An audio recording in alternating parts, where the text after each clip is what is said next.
Vamos entonces a hablar con el pueblo, vamos a hablar con la gente. Ustedes tienen la licencia de llamar en cualquier momento, 809-682-9850. 809-682-9850 es la línea local en la República Dominicana y la línea internacional es 1-833-380-0062. Entonces, vamos arriba.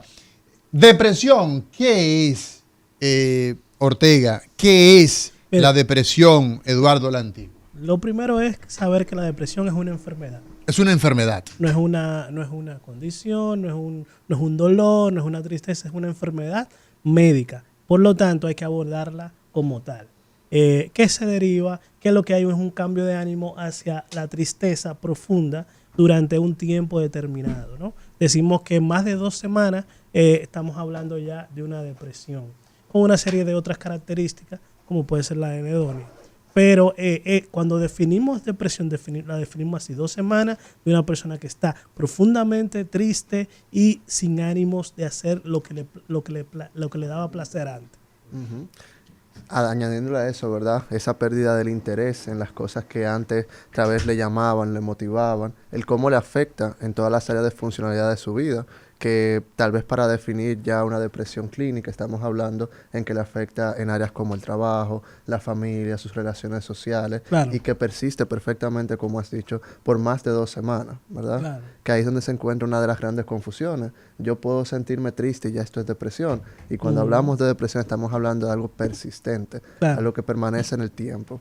Hay que mirar muchos matices, ¿no? Cuando hablamos de depresión, porque como decía Eduardo, si no es que estamos cerrados a que en 2 semanas obligatoriamente tiene que durar para poder diagnosticarlo. Muchas veces sabemos cuando hay una depresión que se está cuajando en un paciente que tiene 1 semana y pico o varios días. Lo que sí hay que mirar es qué tan intensos son los cambios, como decía Eduardo, a nivel social, a nivel de la relación de la persona en la sociedad, de su trabajo, de su entorno, la irritabilidad. Cuando hablemos de la depresión en adolescentes, la irritabilidad es algo clave, el sueño, todos esos signos que vamos a ir hablando poco a poco, sí, que nos van diciendo que si es una depresión, si es una tristeza, si es un duelo, si es diferentes cosas que pueden haber entre el espectro del ánimo. Es interesante eso, doctor. Lo vamos a ir ampliando en el transcurso del programa porque hay que sumarle quizás otras manifestaciones que vienen acompañadas de esa tristeza para que la gente pueda identificarlo. Pero a mí me interesaría, doctor, conocer, hablábamos al inicio del programa de algunas cifras a nivel, estadísticas, pero a nivel internacional. En cuanto a lo que nos compete, que es República Dominicana, ¿hay números establecidos de la cantidad de personas que están sufriendo de depresión en República Dominicana? Mira, hay pocos números reales en nuestro país. Hay un estudio un periódico de nuestro país habló sobre un estudio que se hizo en los hospitales públicos de aquí, de las consultas psicológicas, y fueron alrededor del 2.900 y pico de consultas psicológicas en el 2023, y aumentó alrededor en comparación con la que hicieron en el 2022 como un 20%, 19-20% de las consultas. O sea, estamos incrementando lo que es el problema de salud mental en nuestro país. Hay que tomar eso con pinza porque la verdad es que esos estudios no están bien diseñados, no están bien hechos, y la población que acude a salud mental debe ser muchísimo más que 2.900, ¿no? Sí.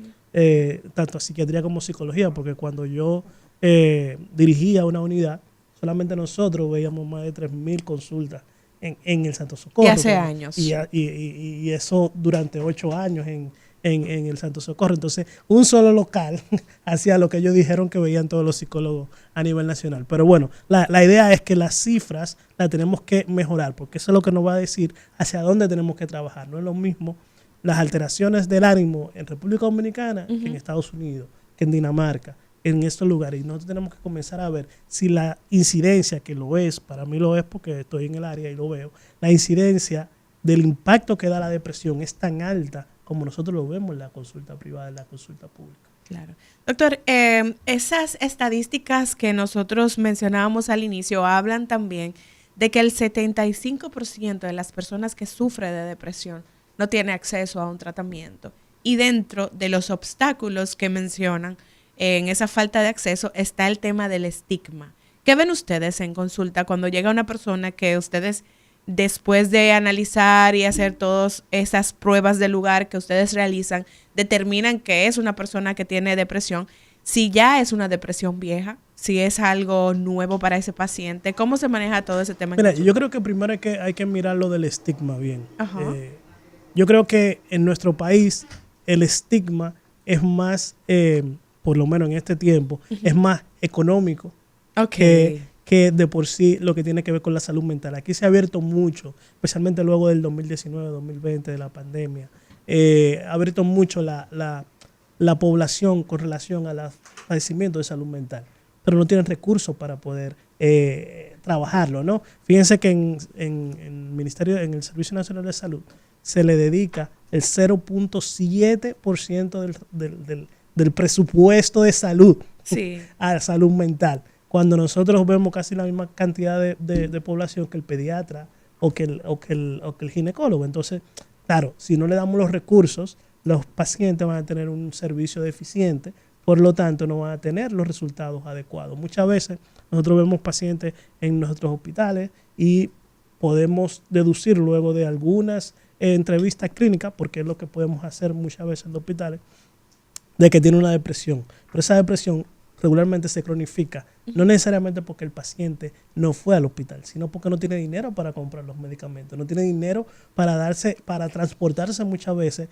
al hospital a dar consulta. La cantidad de consultas, como yo te decía, eran tan grandes que los pacientes tenían que durar 2, 3, 4 meses para volver al psiquiatra. Entonces, un paciente que tenga una depresión no puede durar, ni siquiera puede durar 15 días sin dar un seguimiento.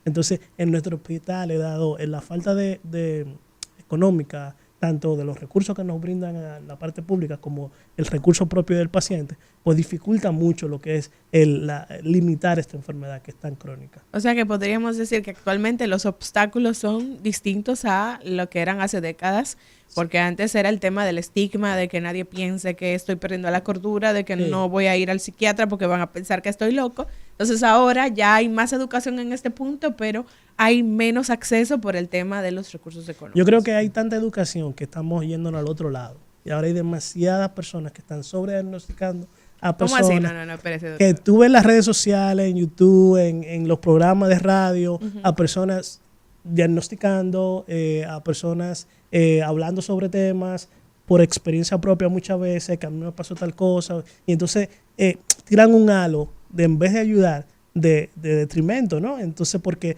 la persona que está oyendo en el otro lado, pues toma este consejo como bueno y válido, como tema médico. Y muchas veces estos mismos personas dicen, yo no me tomo ningún medicamento y estuve bien después de una depresión. Yo me intenté quitar la vida cuando era joven, pero ahora ya estoy bien. Entonces no buscan ayuda, esos que están allá, por la mala información que nos da. Incluso en YouTube ya hay un proceso de cómo la información que den tenga una base científica para que el usuario sepa quién le está hablando. Claro, es interesante. Damos la bienvenida a la licenciada Sabrina Costa, psicólogo clínico, que nos acompaña en este panel en el día de hoy. Buenos días, Sabrina.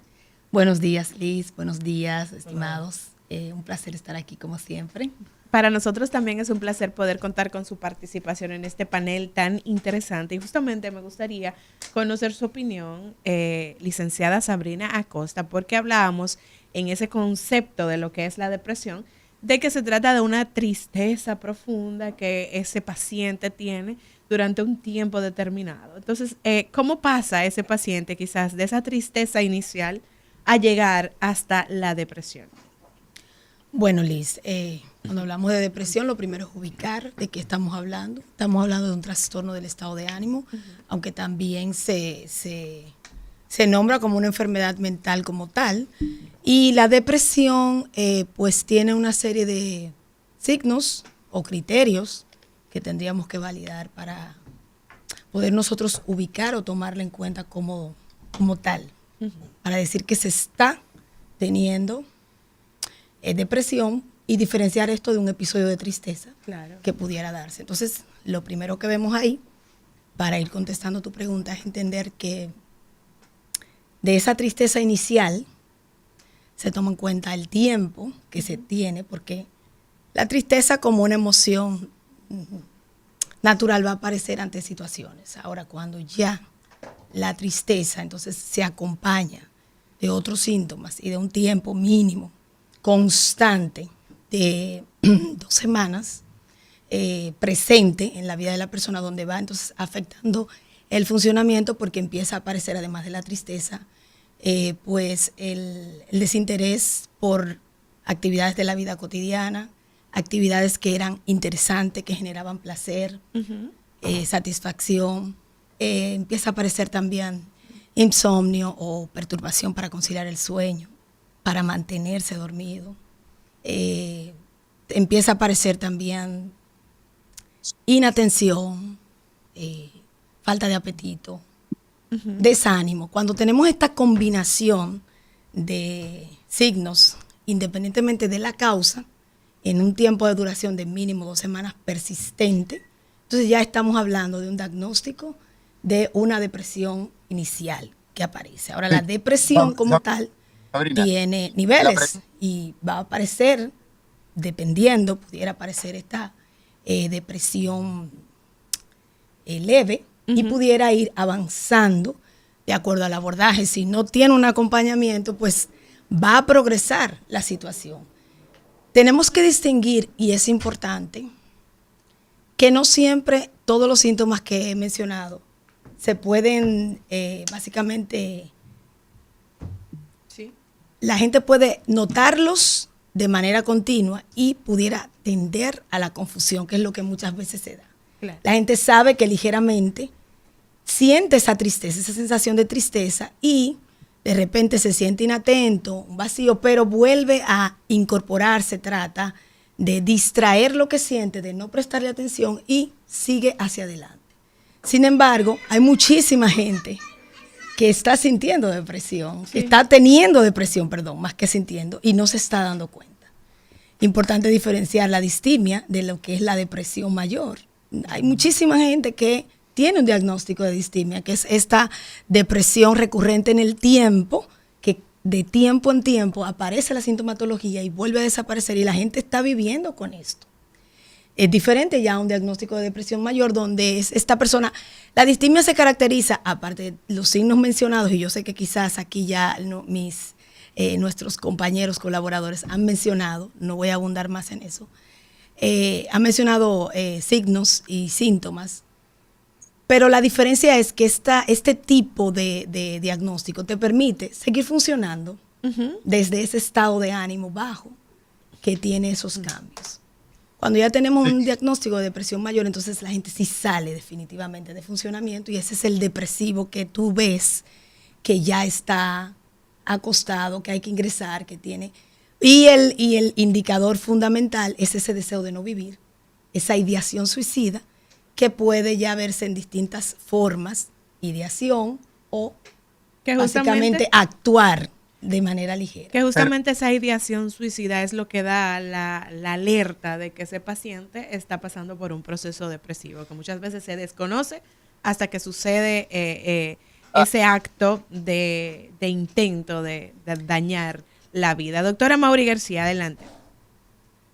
Sí, pero hay un aspecto, Sabrina, Luis, la antigua, en el día de hoy hablando de entendiendo, comprendiendo la depresión más allá de la tristeza. Muchos de nosotros pensamos que es normal, que es natural que algún miembro de nuestro entorno, un compañero de trabajo, se meta en un baúl, se meta en una situación de desánimo, y no, él siempre se pone así. Entonces, esa persona que no tiene deseo de vivir y que ese tiempo en que permanece no tiene deseo de levantarse, no tiene deseo de ir a trabajar, de ir a la universidad, de ir a la escuela. Entonces nosotros ya escuchando estas orientaciones de ustedes, podemos nosotros, los legos en materia de salud mental, los que no hemos estudiado psicología ni psiquiatría, podemos tener un diagnóstico preliminar de depresión, Sabrina.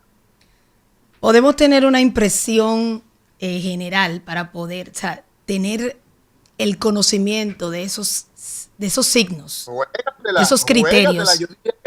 Yo diría que sí, juégatela. ¿Sabe por qué? Porque si no es depresión, no se perdió nada. Pero si la gente no piensa en que puede ser depresión, entonces lo contamos como una víctima. Yo creo que sí, Sabrina. ¿Qué tú dices, Luis? Yo estoy de acuerdo contigo. Yo creo que es mejor confundirse hacia la prevención que a la no prevención. Yo creo que siempre que haya un indicio de algún cambio de humor, hay que revisarlo con un psicólogo, con un psiquiatra. Tú, la antigua, ¿qué tú dices? Tú defines. Tú defines. Mira, Vamos a ver. esas manifestaciones que tú mencionaste son las manifestaciones de alerta tal vez más obvias, ¿verdad? Cuando una persona ya pierde el sentido de la vida, no tiene ganas de levantarse de la cama, no tiene energía para hacer nada. Sin embargo, las matices más sutiles, bien Sabrina mencionaba que hay una depresión que es bastante funcional, que es el trastorno persistente. Entonces, esos cambios de ánimo, como mencionaba Luis, son los importantes a tener en cuenta. No necesariamente una persona empieza a hablar de que no tiene sentido el vivir, sino que empieza a hablar de la muerte, por ejemplo. Empieza a hablar de cómo ya tal vez no le hace sentido su trabajo o el siquiera salir. Y entonces ahí es cuando son alertas tal vez más sutiles, pero que ya pueden dar un indicio preliminar, como tal vez círculo de apoyo, como amigo, como familiar, de que tal vez esa persona no está bien. Y ahí entonces es donde recomendamos el apoyo profesional. Estoy de acuerdo contigo de que mejor prevenir a que lamentar. Claro. Sabrina, cuando volvamos de esta pausa, yo necesito que tú me digas cuántos pacientes de los que te visitan, en términos promedio, tienen depresión. Lo mismo tú, la antigua, y nuestro querido doctor Luis Ortega. Ya volvemos. Cátedra Médica, porque la salud